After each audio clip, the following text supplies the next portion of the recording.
మళ్లీ ఆశలు రేగుతున్నాయి. 3 సంవత్సరాలకు పైగా ఉద్యోగుల ఆందోళన, జీతాలు సరిగా ఇవ్వలేని పరిస్థితి నెలకొంది. నిర్వహణకు ఆస్తులు అమ్ముకోవాల్సిన దుస్థితిలో ఉన్న ఉక్కు కర్మాగారాన్ని కేంద్ర ఉక్కు శాఖ మంత్రి కుమారస్వామి పరిశీలించనున్నారు. ఉన్నతాధికారులు, కార్మిక నేతలతో రేపు ఆయన సమీక్షించనున్నారు. ఈ సందర్భంగా మంత్రి ఏం చెబుతారు, సెయిల్లో విలీన ప్రతిపాదనపై ఎలా స్పందిస్తారనేది కీలకంగా మారింది. ఇక ఇటీవలే ఏపీ బీజేపీ ఎంపీలు కేంద్ర ఉక్కు మంత్రి కుమారస్వామిని కలిసి స్టీల్ ప్లాంట్ ప్రైవేటీకరణ విషయాన్ని వెనక్కి తీసుకోవాలని కోరారు. స్టీల్ అథారిటీ ఆఫ్ ఇండియాలో రాష్ట్రీయ ఇఫ్తాబ్ నిగమ్ లిమిటెడ్ను విలీనం చేయడం వల్ల 2 కంపెనీలు లాభపడతాయని వారు కుమారస్వామికి వివరించారు.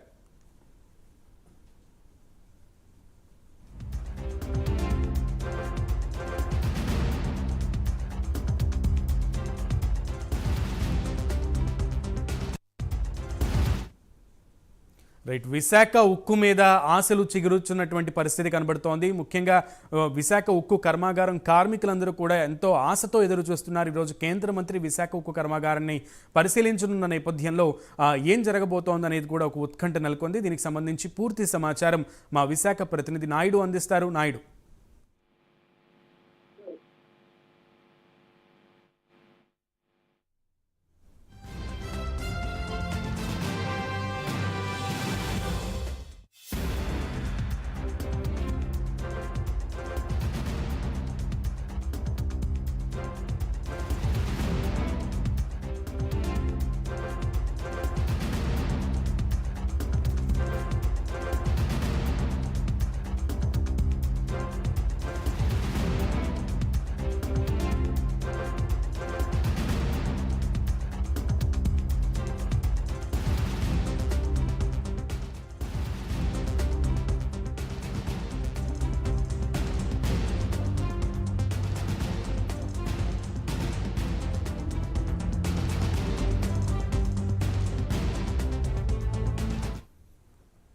విశాఖ ఉక్కుపై కార్మికులలో ఒకంత ఆశలు చిగురించాయనే చెప్పాలి. ఈరోజు కేంద్ర మంత్రి ఉక్కు శాఖ మంత్రి కుమారస్వామి విశాఖ స్టీల్ ప్లాంట్ను పరిశీలించడానికి రానున్న క్రమంలో అక్కడున్న తాజా సమాచారాన్ని మా ప్రతినిధి నాయుడు అందిస్తారు. నాయుడు,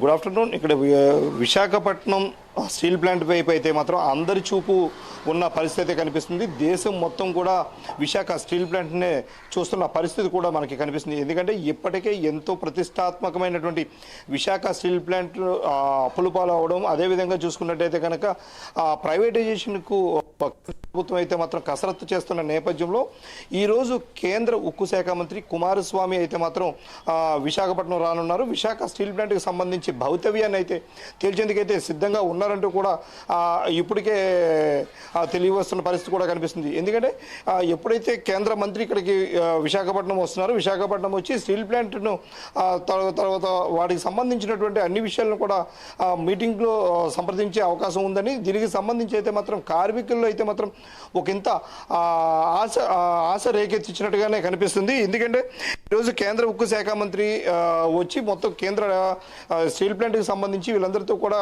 సంప్రదింపులు చేసే పరిస్థితి ఉంది. అదేవిధంగా చూసుకున్నట్టయితే కనుక స్టీల్ ప్లాంట్కి ఆస్తులకు సంబంధించి కావచ్చు, లేదంటే స్టీల్ ప్లాంట్లో ఉన్నటువంటి పరిస్థితుల నేపథ్యంలో అయితే మాత్రం పూర్తి స్థాయిలో సమీక్షిస్తారంటూ కూడా కార్మికులు అయితే మాత్రం చెప్తున్న పరిస్థితి కూడా కనిపిస్తుంది. అదేవిధంగా చూసుకున్నట్టయితే కార్మిక నేతలు కూడా ఇప్పటికే సెయిల్లో కలపాలంటూ కూడా ఇప్పటికే కొన్ని ప్రతిపాదనలు చేసిన నేపథ్యంలో విశాఖ స్టీల్ ప్లాంట్ను సెయిల్లో కలిపినట్టయితే కనుక ఎలా ఉంటుందన్న దాని మీద కూడా చర్చించే అవకాశాలు కూడా కనిపిస్తున్నాయి.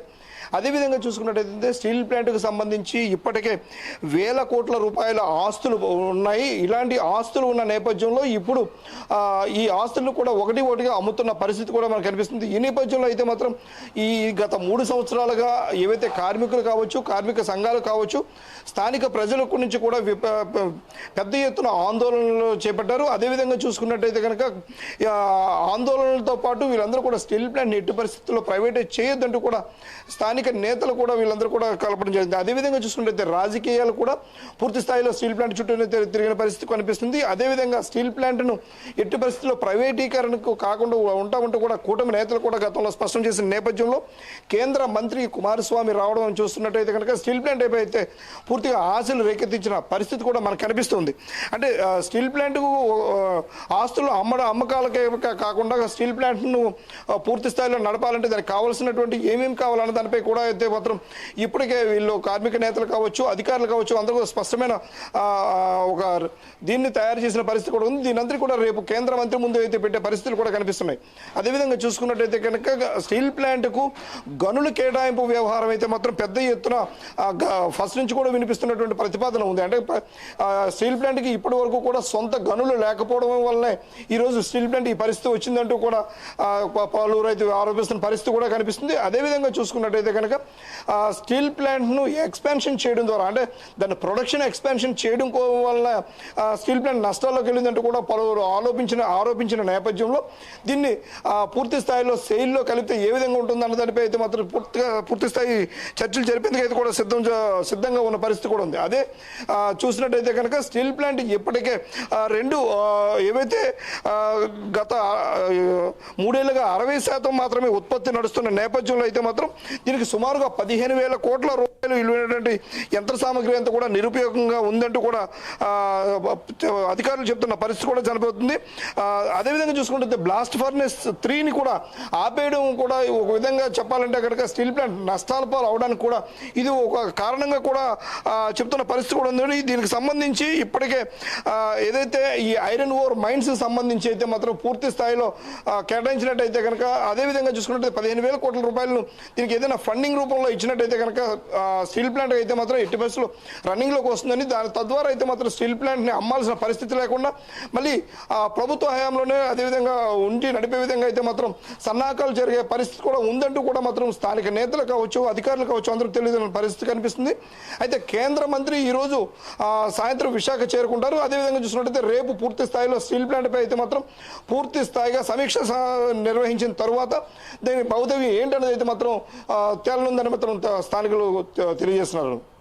Right Naidu, keep updating us Naidu. Thank you.